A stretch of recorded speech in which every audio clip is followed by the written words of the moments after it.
इस वीडियो में हम बात करेंगे फेबल के बारे में, जो कि शॉर्ट स्टोरी की एक टाइप है। फेबल जो है, इसके अंदर एंथ्रोमॉर्फिक क्रिएचर्स होती हैं। अब एंथ्रोमॉर्फिक क्रिएचर्स क्या होती हैं? ऐसी क्रिएचर्स जो इंसानों की जैसी खसूसियात रखती हैं, उन्हें एंथ्रोमॉर्फिक क्रिएचर्स कहा जाता है। अब ऐसी स्टोरी जिसके अंदर कुछ ऐसे जानदार या कुछ जानवर हों जो इंसानों की तरह बात कर सकते हों या इंसानों की तरह सोच सकते हों, तो इसे हम फेबल कहते हैं।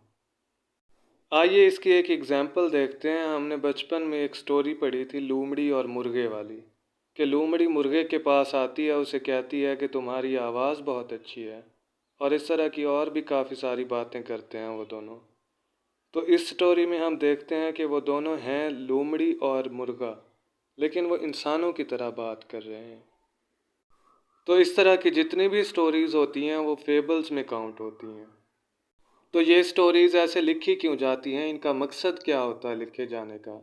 तो ये स्टोरीज़ जो हैं ये इसलिए लिखी जाती हैं क्योंकि इनको बच्चे बहुत ज़्यादा पसंद करते हैं, और इनसे जो मॉरल लेसन्स दिए जाते हैं उनको बड़ी आसानी से पिक कर लेते हैं।